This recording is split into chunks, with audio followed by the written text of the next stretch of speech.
नमस्ते स्टूडेंट्स, एक बार फिर से आप सभी का स्वागत है।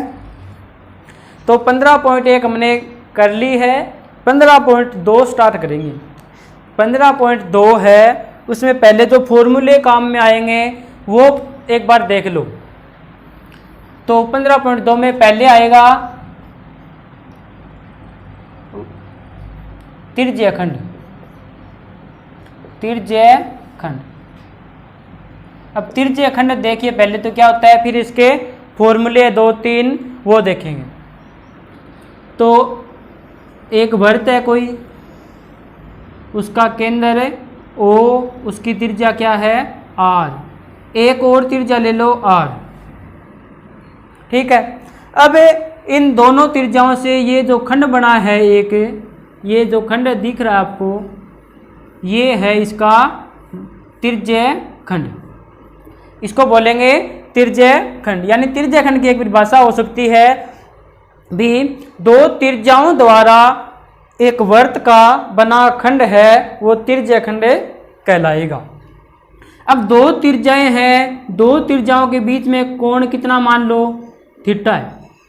अब दोनों त्रिज्याओं के बीच का अगर कोण थीटा है तो नंबर 1 सूत्र लिख रहे हैं यहाँ पर, तो नंबर 1 चाप की लंबाई, यानी त्रिज्यखंड में चाप की लंबाई। अब ये चाप क्या है देखिए, चाप की लंबाई, लेंथ ऑफ आर्क।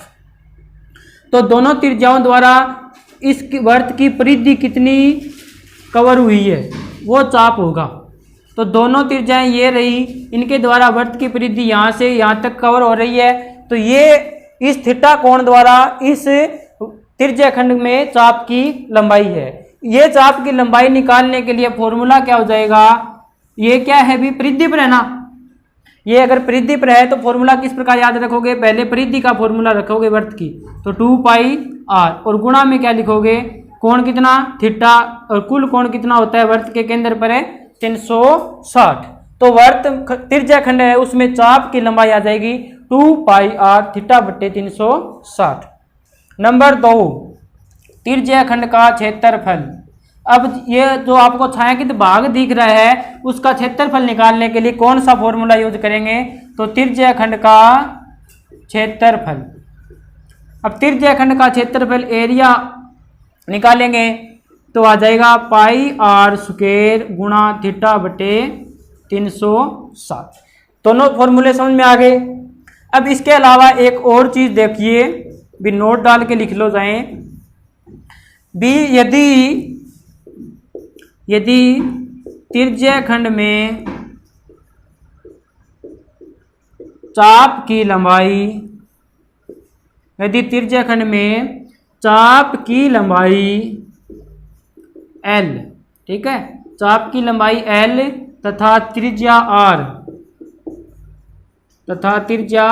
R है, तो त्रिज्यखंड का क्षेत्रफल, तो त्रिज्यखंड का क्षेत्र भी आपको चाप की लंबाई दी गई है और त्रिज्या दी गई है। यानी ये अगर लंबाई देगा चाप की तो थीटा नहीं देगा, तब आप त्रिज्यखंड का क्षेत्रफल किस प्रकार से निकालोगे, 1/2 L गुणा R, ठीक है, 1/2 L गुणा R।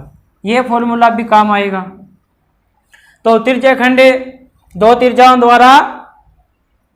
त्रिज्याओं से बना वृत्त का खंड क्या कहलाएगा, त्रिज्यखंड। वृत्त में जो खंड है वो क्या कहलाएगा, त्रिज्यखंड। फिर चाप की लंबाई त्रिज्यखंड में आ जाएगी 2πr थीटा बटे 360, और त्रिज्यखंड का क्षेत्रफल आएगा πr² थीटा बटे 360। फिर नोट डाल के क्या लिखोगे, यदि त्रिज्यखंड में चाप की लंबाई L तथा त्रिज्या R है तो त्रिज्यखंड का क्षेत्रफल आ जाएगा 1/2 L गुणा R। त्रिज्यखंड के बाद समझिए वृत्तखंड, त्रिज्यखंड के बाद वृत्तखंड। अब त्रिज्यखंड और वृत्तखंड में क्या अंतर है वो पहले डायग्राम के द्वारा समझिए। ये है त्रिज्यखंड का। अब एक डायग्राम और बना लीजिए, यहाँ पर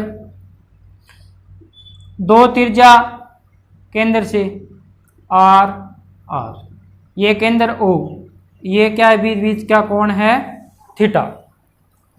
अब इसमें क्या है, इसको ए बिंदु मान लेंगे, इसको अगर बी बिंदु माने तो ए और बी को डायरेक्ट मिलाएंगे, यानी ए और बी को क्या, ए और बी को मिलाएंगे तो वृत्त की क्या कहलाएगी, एक ये ए बी क्या है, वृत्त की जीवा है, ए बी वृत्त की क्या है, जीवा।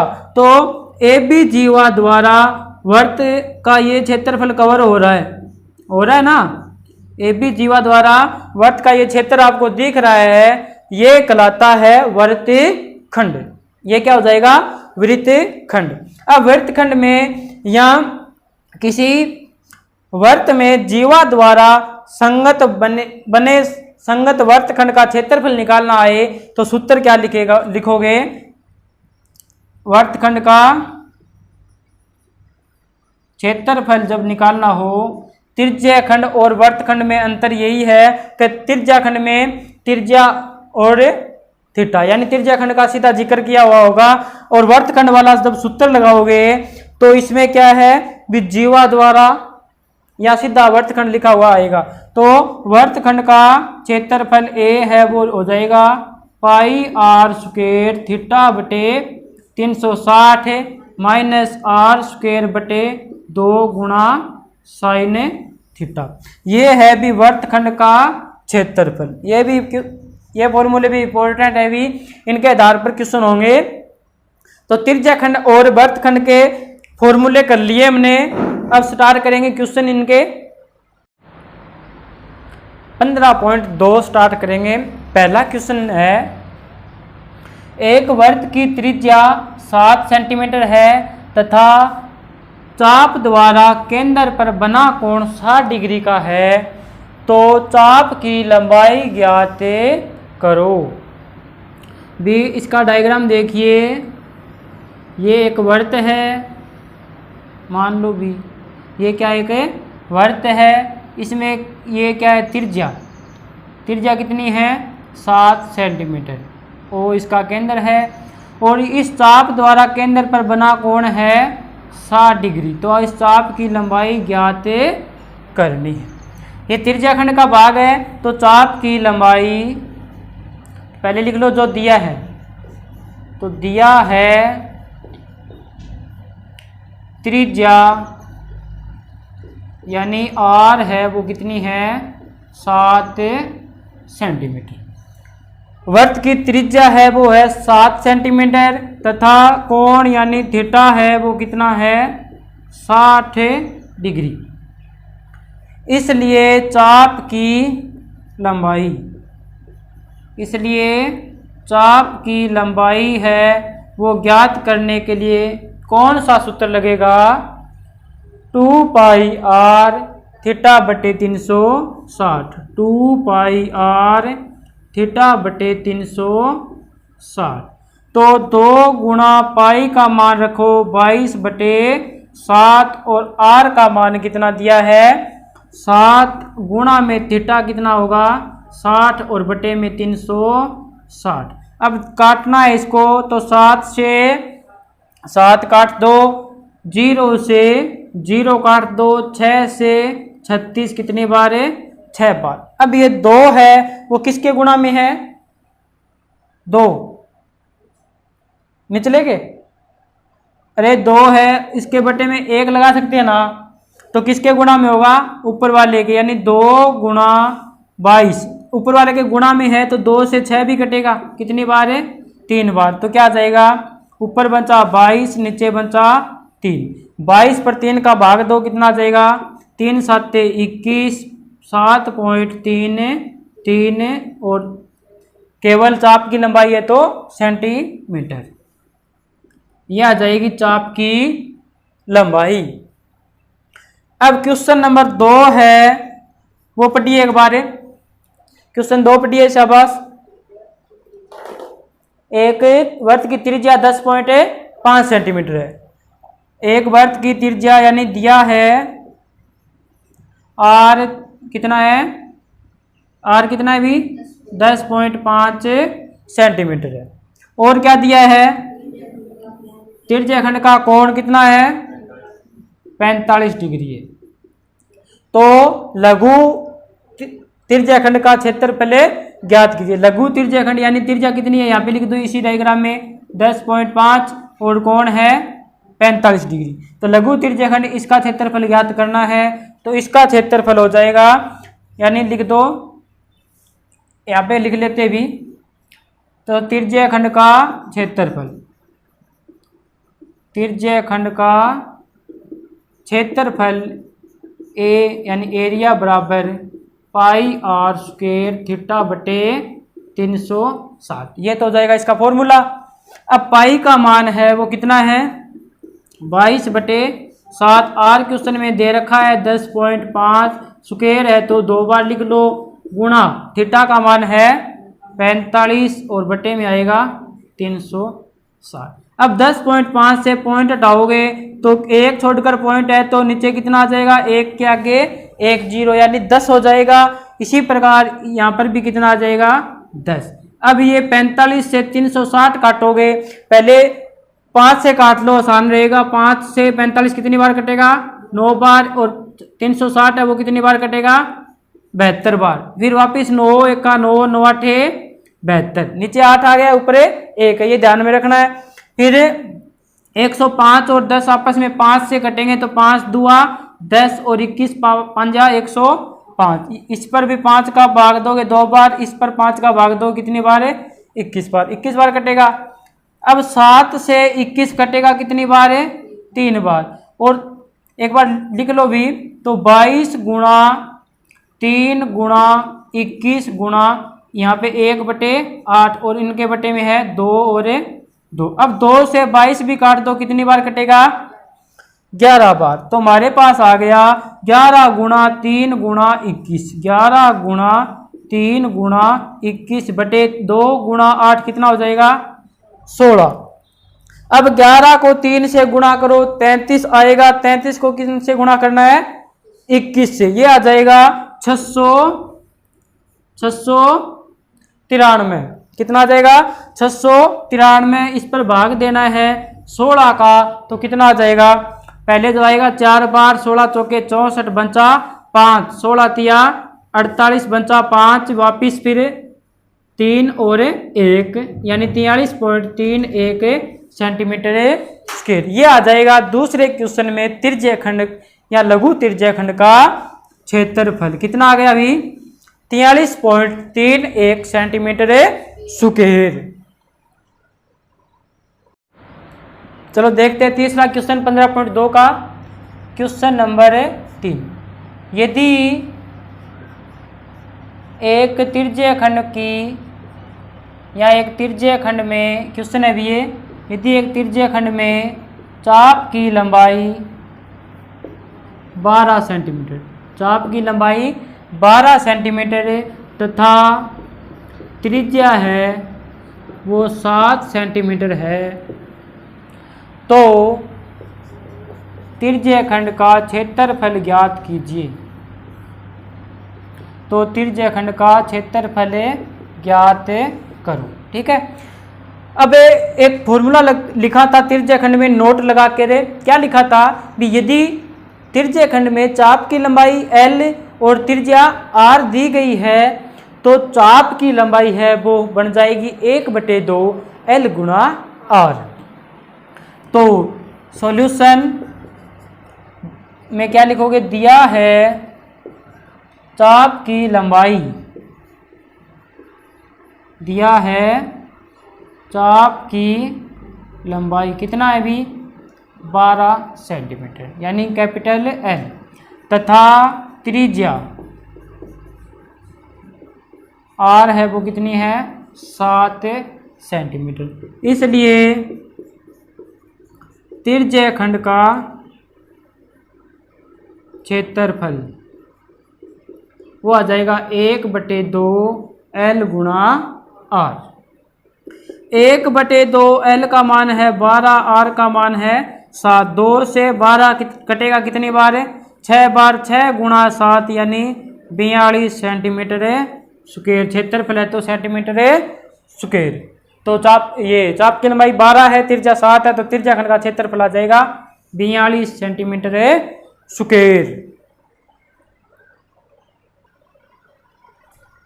चौथा क्वेश्चन है भी 21 सेंटीमीटर त्रिज्या वाले वर्त का चाप केंद्र पर 60 डिग्री का कोण बनाता है तो निम्न ज्ञात करनी है।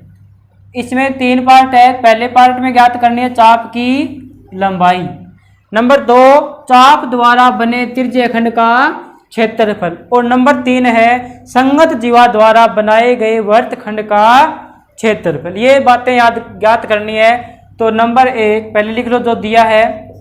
तो दिया है वर्त है वो चाप, वर्त का चाप केंद्र पर 60 डिग्री का कोण बनाता है और आर है वो कितनी है 21 सेंटीमीटर तथा कोण थीटा कितना है 60 डिग्री। तो नंबर 1 चाप की लंबाई,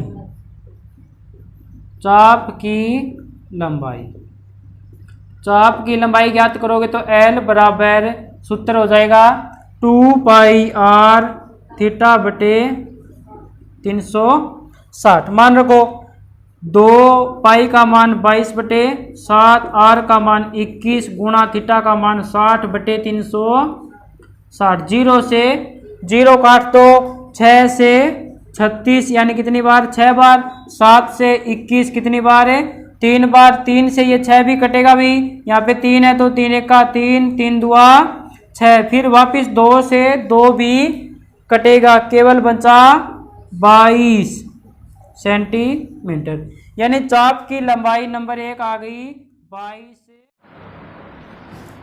तो चाप की लंबाई आ गई 22 सेंटीमीटर। नंबर 2 है चाप द्वारा बने त्रिज्यखंड का क्षेत्रफल। त्रिज्यखंड का क्षेत्रफल ये हो जाएगा पाई आर स्क्वायर थीटा बटे 360। पाई का मान है 22 बटे 7, आर का मान है 21 तो स्क्वायर यानी 21 गुणा 21। थीटा कितना है 60 बटे में आ जाएगा 360। 0 से 0 काट दो, फिर 6 से 36 कितनी बार है 6 बार, और 7 से 21 काटो कितनी बार है 3 बार, फिर इस 3 से 6 काट दो कितनी बार है, इस 2 से 22 काट दो कितनी बार है, तो बचा क्या 11 गुणा 21 यानी 231 सेंटीमीटर स्क्वायर। ये आ जाएगा त्रिज्यखंड का क्षेत्रफल। अब बचा इसका तीसरा पार्ट, उसमें फॉर्मूला बताइए कौन सा लगे, यानी वर्तखंड का क्षेत्रफल। वर्तखंड का क्षेत्रफल ये ना संगत जीवा द्वारा बने वर्तखंड का क्षेत्रफल ज्ञात कीजिए। अब देख लिए संगत जीवा और वर्तखंड का क्षेत्रफल, तो साइन वाला फॉर्मूला लगेगा। साइन वाला फॉर्मूला है पाई आर स्क्वायर थीटा बटे 360 माइनस आर स्क्वायर बटे 2 गुणा साइन थीटा। अब पाई आर स्क्वायर थीटा बटे 360 का मान है, इससे लिख देंगे कितना आ गया, ये त्रिज्यखंड का क्षेत्रफल है पाई आर स्क्वायर थीटा बटे 360। इसको जब हल किया तो मान आया 231, तो यहाँ पर लिख दो सीधा 231 minus R square, R square यानी आर का मान है 21 तो 21 गुणा 21 और बटे में आ जाएगा 2 और गुणा में साइन 60, तो 231 माइनस 21 गुणा 21 कितना हो जाएगा 441 गुणा साइन 60 का मान होता है √3 बटे 2, 2 और नीचे भी क्या है 2, 2 गुणा 2 कितना हो जाएगा 4। अब √3 का मान होता है 1.732 यानी 231 माइनस 441 गुणा 1.732 और बटे में क्या जाएगा 4 आ जाएगा। अब आपको इस करना क्या, अभी 441 है उसका 1.732 से गुणा करना है, 1.732 गुणा 441 ये कितना आ जाएगा, 1 से गुणा करोगे 1732 से 1732, 4 से करोगे तो 8, 4 दूनी 8, फिर 4 तिया 12 अंसल 1, 4 7 28 और 1 29, 2 4 1 का 4 और 2 6 6928 ही एक बार और आ जाएगा। यानी इसको जब गुणा किया तो 2 1 7 और 2 9 और 8 17 और 1 18, 9 और 1 10 और 2 12 और 1 13, फिर 9 और 6 15 और 1 16 और फिर 6 और 1 7, यानी ये आ गया 700।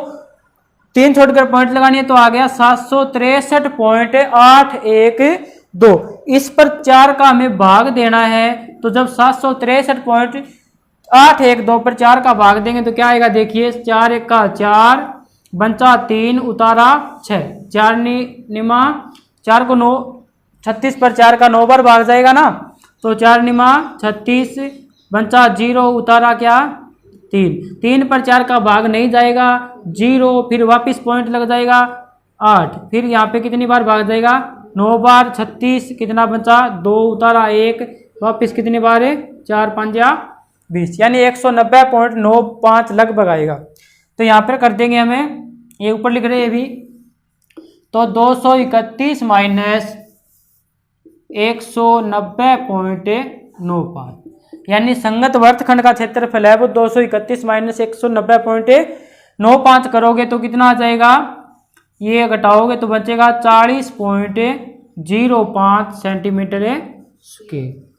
तो इस क्वेश्चन में पहला आया चाप की लंबाई कितनी आ गई 22 सेंटीमीटर, त्रिज्या खंड का क्षेत्रफल आया 231 और वर्तखंड का क्षेत्रफल आ गया 40.05 सेंटीमीटर स्क्वायर। धन्यवाद, बाकी क्वेश्चन कल कर लेंगे।